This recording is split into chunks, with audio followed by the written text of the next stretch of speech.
Well good morning, good afternoon, good evening my dear friends. स्वागत है आप लोगों का। और इस वीडियो में हम बात करने लगे हैं आज उन कंट्रीज़ के बारे में जहाँ पे रुपी, जो इंडियन रुपी है, वो अपना स्ट्रॉन्गर है और इन कंट्रीज़ की जो इकॉनमी है वो वीक है और क्या रीजंस हैं, सब हर एक कंट्री के बारे में पॉइंट टू पॉइंट बात करूँगा जो कि आप सस्ते में ट्रैवल कर सकते हैं। मैं समझता हूँ कि कोई भी कंट्री जहाँ जो अंडर डेवलप्ड भी हों या डेवलप्ड हों या डेवलपिंग हों, कोई फ़र्क नहीं पड़ता, बिकॉज हर एक कंट्री अपने आप में एक यूनिक है।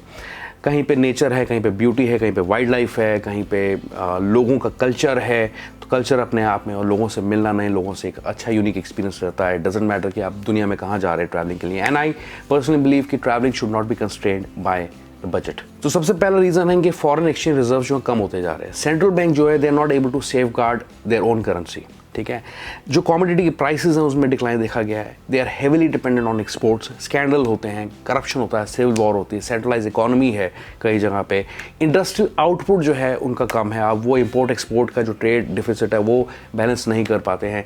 ये रीज़न है। पैंडेमिक एक बहुत बड़ा रीज़न रहा है।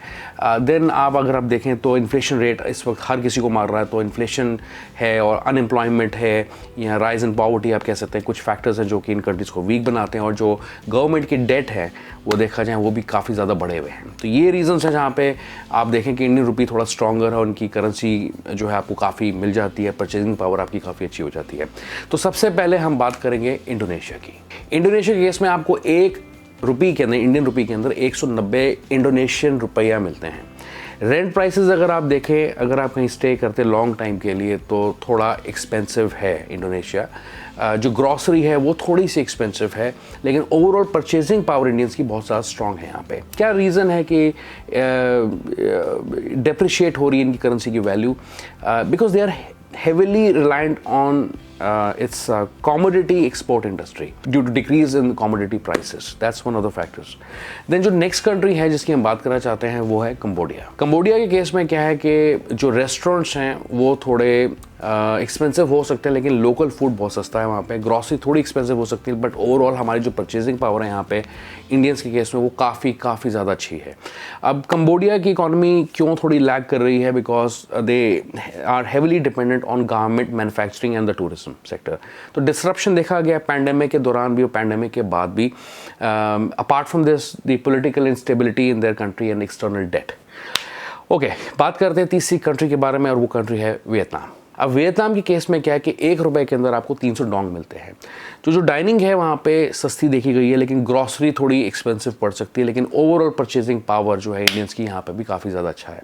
क्यों, क्या रीज़न है कि इनकी इकॉनमी और इनकी जो करेंसी है वो कम होती जा रही है, मतलब वैल्यूज़ की कम होती जा रही है? That is because of trade imbalances.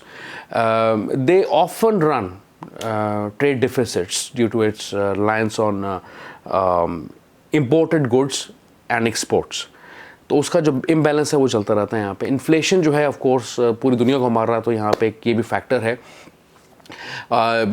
जो कि इस चीज़ को रखता है कि इनकी जो वैल्यू है करेंसी की डिप्रिशिएट हो रही है। And they are heavily dependent on foreign investments right now. बहुत फॉरेन इन्वेस्टमेंट्स देख रहे हैं, एक्सपर्ट्स को बुला रहे हैं कंट्रीज़ के अंदर, इसलिए वो एक रीज़न है अपने आप में। इसके अलावा सेंट्रलाइज इकोनॉमी इनकी और जो मार्केट इकोनॉमी की तरफ ये धीरे धीरे बढ़ रहे हैं, but there is a long way to go. Next country है श्रीलंका।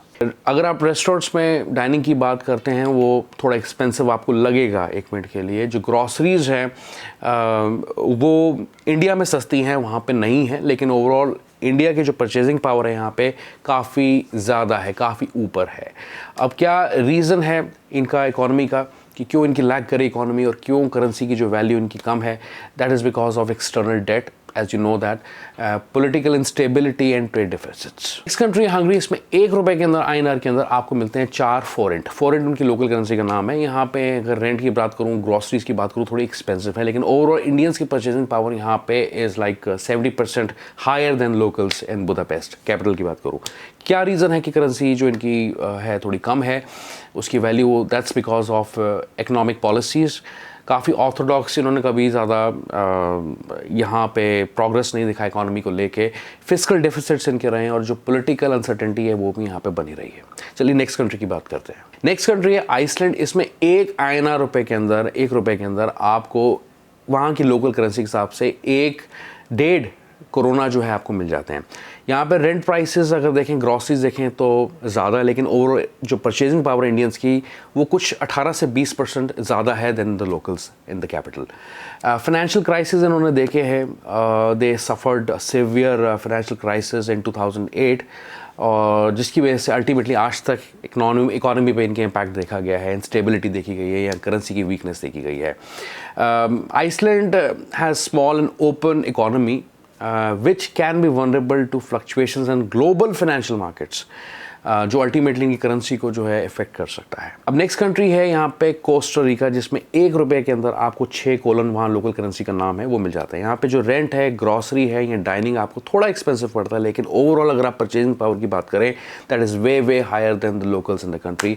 उनकी जो कैपिटल की है अगर मैं कंपेयर करूँ किसी भी सिटी में, मुंबई हो, दिल्ली हो, तो हमारी परचेजिंग पावर काफ़ी अच्छी है। और यहाँ पे क्या रीज़न है कि जो करेंसी वो डीवैल्यूड है, that's external debt, dependence on the tourism and of course the fiscal deficit. Next country है पराग्वे, और यहाँ पे आपको 1 रुपये के अंदर 88 गौरानी करके उनकी करेंसी का नाम है वो मिल जाते हैं, मैंने नोट करके रखा हुआ है यहाँ पे। जो रेंट प्राइसेस हैं वो वहाँ पे हाई हैं। ओवरऑल देखा जाए जो रेस्टोरेंट्स में डाइनिंग है वो भी थोड़ी हायर साइड पे है अगर देखा जाए, लेकिन जो परचेजिंग पावर है that is way higher than the locals in the country, या कैपिटल की अगर मैं बात करूँ या कंपेयर करूँ उनके साथ। क्या रीज़न है इनकी कंट्री जो डीवैल्यूड है, that's high inflation rate, corruption, unemployment rate बहुत ज़्यादा इन कंट्रीज़ में, पावर्टी बहुत ज़्यादा है और अभी भी बढ़ रही है, और that has eventually left a very devastating economy. Next country है यहाँ पे ईरान, जिसमें आपको 1 रुपये के अंदर 505 रियाल जो है ईरानी रियाल मिल जाते हैं। वैसे मैं अभी रिकमेंड नहीं करता आपको ट्रैवल करने के लिए इन एरियाज़ के अंदर, because they are in conflict with Israel और कुछ भी अभी हो सकता है, तो अवॉइड करें। हालांकि वीज़ा फ्री भी है, लेकिन मैं आपको बता देता हूँ कि यहाँ पे जो रेंट के प्राइसेस हैं थोड़े हायर हैं वहाँ पे, लेकिन ओवरऑल अगर आप डाइनिंग करने जाते हैं कहीं पे या ग्रॉसरीज वगैरह आप लेते हैं तो वो बहुत सस्ती आपको पड़ती है। जो परचेजिंग पावर है वो लोगों से बहुत ज़्यादा है हमारी, तो उसमें कोई शक नहीं है। लेकिन क्या रीज़न है कि जो इनकी जो करेंसी वो डीवैल्यूड है, that's because of course the political unrest that is going in the country. Iran Iraq की भी इनकी वॉर हुई थी, उससे बहुत ज़्यादा इम्पैक्ट पड़ा था इन पे, और जो इन्होंने सारा पैसा अपना लगाया वो सारा न्यूक्लियर प्रोग्राम पे लगाया, ये रीज़न है। एनीवेज बात करते हैं नेक्स्ट कंट्री की। चलिए आगे नेक्स्ट कंट्री की बात करते हैं, वो मंगोलिया। इसकी में आपको 1 रुपये के अंदर 40 टुकड़े उनकी लोकल करेंसी का नाम वो मिल जाती है। वैसे देखा जाए डाइनिंग वगैरह या ग्रॉसरी वगैरह लेना या रेंट थोड़ा सा हायर साइड पर रहता है, लेकिन ओवरऑल इंडियंस की जो परचेजिंग पावर है इस कंट्री में बहुत अच्छी है, इसलिए आपके लिए सस्ता बना सकती है। अब क्या रीज़न है कि इनकी जो कंट्री की इकोनॉमी है वो काफ़ी डाउन है या करेंसी की वैल्यू कम होती जा रही है? That is because they are heavily dependent on commodities, business के अंदर, एक्सपोर्ट्स के अंदर, मिनरल्स के अंदर, मेटल्स के अंदर। अब इनकी जो कमोडिटी प्राइसेस में गिरावट देखी गई, जिसकी वजह से अल्टीमेटली इन करेंसी भी वीक पड़ गई। पॉलिटिकल इकोनॉमिक इंस्टेबिलिटी भी इन कंट्रीज़ में काफ़ी ज़्यादा रही है। नेक्स्ट कंट्री है आपके लिए उज़्बेकिस्तान, जो कि बहुत सस्ती है और 1 रुपये के अंदर 152 आपको सौ मिल जाते हैं। रेस्टोरेंट डाइनिंग करने अगर आप जाते हैं थोड़ा एक्सपेंसिव पड़ सकता है, ग्रॉसरी थोड़ी एक्सपेंसिव पड़ सकती है, बट ओवरऑल इंडियंस की परचेजिंग पावर कंपैरेटिवली देखा जाए बहुत ज़्यादा अच्छी है यहाँ पे, तो ये आपके लिए कंट्री काफ़ी सस्ती हो सकती है। क्या रीज़न है? That's pandemic of course, because they are heavily dependent on the industrial output, वो एक रीज़न है, लेकिन पैंडेमिक ने इनका इंडस्ट्रियल आउटपुट पे काफ़ी ज़्यादा इम्पैक्ट डाला। नेक्स्ट कंट्री आपके लिए म्यांमार, जिसमें 1 रुपये के अंदर आपको 25 कियात मिलते हैं। रेस्टोरेंट की जो प्राइसेस हैं अगर आप उसकी बात करें या ग्रॉसरीज की प्राइसेस की बात करें थोड़े हायर साइड पे रहती है, लेकिन जो परचेजिंग पावर है इंडियंस की यहाँ पे बहुत ज़्यादा है, बहुत ज़्यादा लोकलाइट्स है, तो ये आपके लिए एक सस्ती कंट्री है। अब क्या रीज़न है कि इकॉनमी काफ़ी ज़्यादा वीक है या करेंसी की वैल्यू बहुत कम है? तो इसके तो बहुत ही ज़्यादा फैक्टर्स हैं इनके। तो जो ओवरऑल करेंसी मैनेजमेंट है वो इनकी गलत है, including exchange rate controls or multiple exchange rates and limited liquidity in the foreign exchange market. Can you believe this? Economic sanctions इन पे काफ़ी ज़्यादा लगे due to human rights violations कह सकते हैं आप.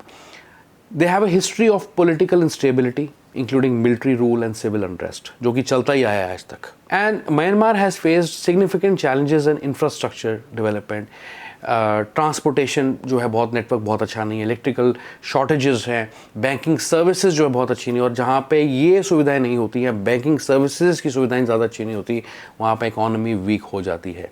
And they have a very limited access to international financial markets and of course inflation is also one of the factors. Next country है यहाँ पे हमारे लिए चिली। अब चिली में क्या है कि आपको 1 रुपए के अंदर INR के अंदर 11 पेसोस मिल जाते हैं, लोकल करेंसी का नाम है पेसोस। जो रेस्टोरेंट प्राइसेस हैं थोड़ी हायर साइड पे रह सकती हैं, ग्रॉसरीज जो हैं वो थोड़ी हायर साइड पे हैं अगर देखा जाए, but overall purchasing power Indians की यहाँ पे लगभग I think it's way higher than the localites in Santiago, वहाँ की जो कैपिटल है उसका नाम है। अब क्या रीज़न है कि इनकी इकोनॉमी वीक है? That is global financial market conditions इस कंट्री की अगर देखा जाए, they are heavily dependent upon commodities business, economic policies इनकी वीक हैं, एक्सटर्नल डेट हैं और पॉलिटिकल अनसर्टेनिटी है। नेक्स्ट कंट्री है यहाँ पे तंजानिया, इसमें 1 रुपए के अंदर आपको 31 शिलिंग मिल जाते हैं। अगर आप देखें तो डाइनिंग काफ़ी सस्ता पड़ता है, दार एस सलाम का अगर कैपिटल की बात करूँ, जो ग्रॉसरी है वो भी सस्ती पड़ती है अगर देखा जाए, लेकिन ओवरऑल परचेजिंग पावर भी इंडियंस की यहाँ पे काफ़ी ज़्यादा है।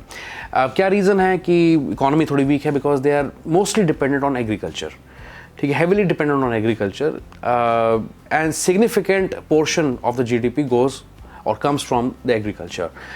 एम्प्लॉयमेंट बहुत अच्छी नहीं है यहाँ पे, इन्फ्लेशन जो है they have experience very high inflation rate, और करप्शन, पॉलिटिकल इंस्टेबिलिटी कुछ फैक्टर्स हैं। नॉट ओनली दिस, यहाँ पे they are heavily dependent on imports for various goods and services, अब चाहे फ्यूल हों, मशीनरीज हों, इक्विपमेंट्स हों, इन सब पे। इंफ्रास्ट्रक्चर इनका थोड़ा वीक है देखा जाए तो, फाइनेंशियल सर्विसेज बहुत अच्छी नहीं है, ट्रांसपोर्टेशन थोड़ा वीक है और इलेक्ट्रिकल शॉर्टेजेस भी यहाँ पे देखी गई हैं। नेक्स्ट कंट्री जो कि बहुत ज़बरदस्त है और यहाँ पे परचेजिंग पावर इंडियंस की ज़्यादा नहीं हो सकती, वो है साउथ कोरिया। इसमें क्या है कि आपको 1 रुपए के अंदर 16 वॉन मिलते हैं। जो रेस्टोरेंट प्राइसेस हैं की बात करूँ तो, डाइनिंग वगैरह की बात करूँ तो सियोल में काफ़ी ज़्यादा हाई हैं। ग्रॉसरी अगर मैं बात करूँ तो वो भी थोड़ी हायर साइड पे, लेकिन जो परचेजिंग पावर है इंडियंस की यहाँ पे अच्छी खबर ये है that is almost 10% higher than the local population out there.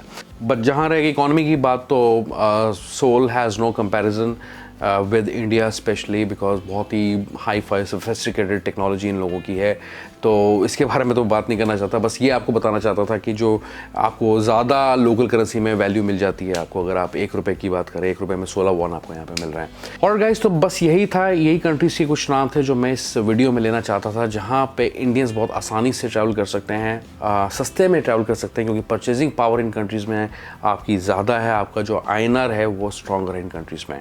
तो अब आपको सोचना नहीं पड़ेगा, ये काफ़ी अच्छी कंट्रीज़ हैं सारी, जिनका भी मैंने नाम लिया, ऐसा कुछ बुरा नहीं है अगर ये अंडर डेवलप्ड हैं भी हैं, but despite that fact they have a lot to offer. तो आपको ये वीडियो कैसी लगी फटाफट से बता दें, इस वीडियो को लाइक करते हुए जाएं, इस वीडियो को शेयर करें और मेरे चैनल को सब्सक्राइब करें। And I C you